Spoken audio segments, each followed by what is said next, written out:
오늘은 한국 역사에서 정말 가장 극적이고 또 비극적인 이야기 중 하나를 파헤쳐 볼까 합니다. 바로 충성, 배신, 그리고 신념을 지킨다는 게 어떤 대가를 치러야 하는지를 생생하게 보여주는 이야기죠. 한번 상상해 보세요. 모든 사람의 목숨을 쥐고 있는 왕 앞에서 내 목을 쳐라. 이렇게 소리칠 수 있는 사람이 과연 있을까요? 무엇이 이들을 이렇게 죽음조차 두렵지 않게 만들었을까요? 지금부터 그 비극적인 충의의 이야기 속으로 들어가 보겠습니다. 자, 그럼 시간을 거슬러 올라가 보죠. 때는 1452년입니다.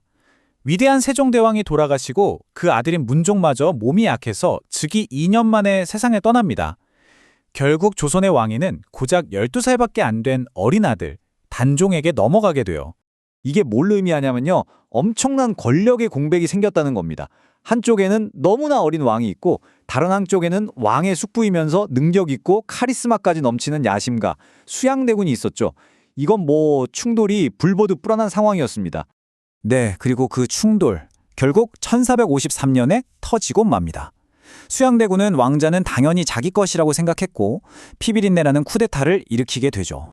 수양대군은요, 정말 무자비했습니다. 자기 앞길을 막는다 싶으면 그게 누구든 고위 관료든 심지어 자기 친동생이든 가차 없었죠.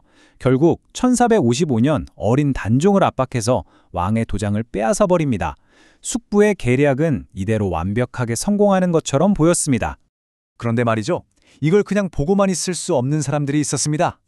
바로 세종대왕이 직접 아끼고 키워낸 당대 최고의 학자 그룹이었어요. 이들에게 이 사건은 단순한 권력 다툼이 아니었습니다. 이건 하늘의 이치를 거스르는 도저히 용납할 수 없는 반역이었죠. 왕위를 빼앗긴 바로 그날 밤 은밀한 맹세가 이루어집니다. 성산문이라는 당대 최고의 천재학자를 중심으로 거대한 계획이 시작된 거죠. 자, 여기 보시면 이 계획의 핵심 인물들인데요. 대부분이 당대 최고의 엘리트 학자들이었죠. 근데 여기서 정말 흥미로운 점은 뭐냐면 붓을 잡던 이 학자들이 평생 칼을 써온 부신 유응부와 손을 잡았다는 거예요. 서로 다른 길을 걸어온 사람들이 왕을 되돌려 놓겠다는 단 하나의 목표 아래 뭉친 겁니다. 이들이 바로 훗날 역사의 사육신, 즉 죽음으로 충성을 다한 6신하로 기록되는 사람들이죠. 시간이 흘러 1450년 6월 드디어 결전의 날이 왔습니다. 마침 명나라 사신을 환영하는 큰 연회가 열리는데요. 바로 이곳이 역사의 무대가 될 예정이었습니다. 계획은 정말 대담하면서도 치밀했어요. 핵심은 벼룬검이었는데 이게 뭐냐면 왕 바로 옆에서 칼을 차고 호위하는 특별 경호원이거든요. 그러니까 암살자들이 합법적으로 칼을 들고 왕 바로 옆에 딱 서게 되는 거예요.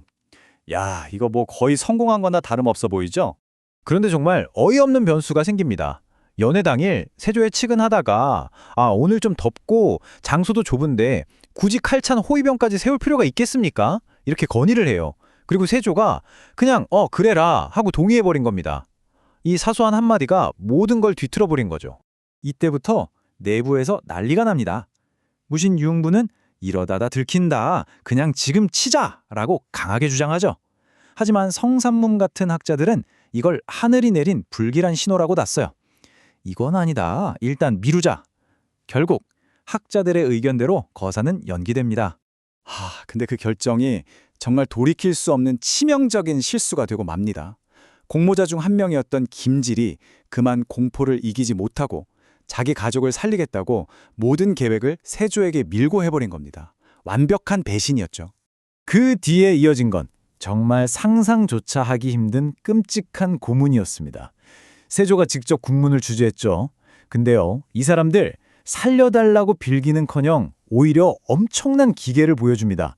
특히 성산문은 세조를 끝까지 나리라고 부르면서 왕으로 인정조차 안 했습니다. 이 일화는 정말 유명하죠. 세조가 내 월급 받아먹으면서 배신을 해? 하고 비꼬니까 성산문이 당당하게 그럼 우리 집 창고나 뒤져보시오 라고 한 거예요. 실제로 가보니까 세조가 왕이 된 후에 받은 녹봉이 단 한 푼도 쓰이지 않은 채 그대로 쌓여 있었던 겁니다. 와, 정말 대단하죠? 결국 보복은 상상을 초월할 정도로 잔혹했습니다. 6신하는 물론이고 그들의 가족들까지 정말 끔찍하게 처형당했어요. 이 사건에 연루돼서 죽은 사람만 70명이 넘고 수백 명이 벌을 받았다고 합니다. 그리고 이 이야기에서 가장 가슴 아픈 부분은 이들의 거사가 실패하면서 그들이 그토록 지키고 싶어 했던 단종의 운명마저 결정지어 버렸다는 겁니다.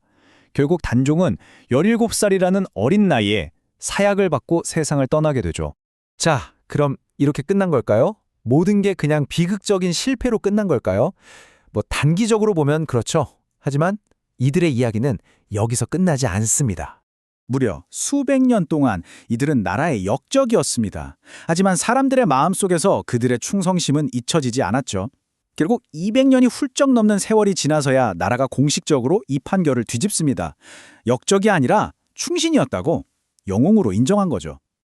그래서 이들의 희생은 단순한 역사적 사건을 넘어서 한국인들에게 충성과 절개가 무엇인지를 보여주는 하나의 상징이 된 겁니다. 불의한 권력 앞에서 목숨을 걸고 지켜야 할 가치가 무엇인지 그 기준을 세워준 거죠. 오늘날까지도 우리가 그들을 기억하는 이유가 바로 여기에 있습니다. 결국 이 이야기는 우리에게 아주 근본적인 질문을 던집니다. 거사는 실패했고 그들은 끔찍하게 죽었어요.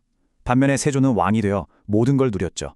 그런데 수백 년이 지난 지금 우리는 누구를 영웅으로 기억하고 누구를 피해 군유로 기억하나요? 진정한 승리란 과연 뭘까요? 순간의 권력을 쥐는 것일까요? 아니면 역사의 마지막 평가에서 이기는 것일까요? 정말 최후의 승자는 누구였을까요?